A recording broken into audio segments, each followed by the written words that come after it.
भाजपच्या नेत्यांनी शिवसेनेला बाजूला ठेवून स्थिर सरकार देण्याच्या हालचाली सुरू असल्याचं सांगून मोठ्या राजकीय भूकंपाचे संकेत दिले आहेत। ही भाजपने शिवसेनेला दिलेली मात आहे की आणखी काही, या विषयावर शिवसेनेत वेगवेगळे मतप्रवाह आहेत। पाहूयात या विषयात शिवसेनेची आणि शिवसेनेत नेमकी काय आणि कोणाची भूमिका। सध्या सुरू असलेल्या घडामोडींबाबत शिवसैनिकांमध्ये नाराजी आहे। विधानसभा आणि महानगरपालिकेत भाजपशी भांडल्यावर सत्तेत राहणं शिवसैनिकांना पटत नाहीये। पक्षप्रमुखांनी एकदाचा निर्णय घेऊन टाकावा असं शिवसैनिकांना वाटतंय। शिवसेनेच्या कॅबिनेट मंत्र्यांवर शिवसैनिकांची विशेष नाराजी आहे।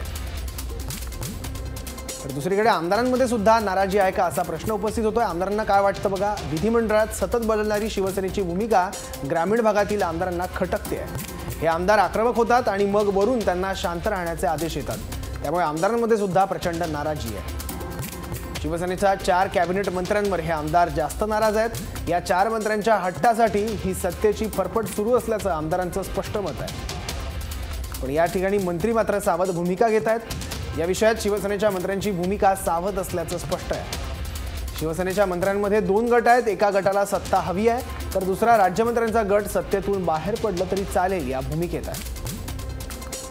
मातोश्रीची चाल नेमकी काय ते पहा। मातोश्री सध्या वेट अँड वॉचच्या भूमिकेत दिसत असली तरी आतमध्ये अनेक खलबतं सुरू आहेत। शिवसेनेला बाजूला ठेवून सत्ता स्थापन करण्याचा भाजपचा इरादा मातोश्रीच्या चांगला जिव्हारी लागलाय।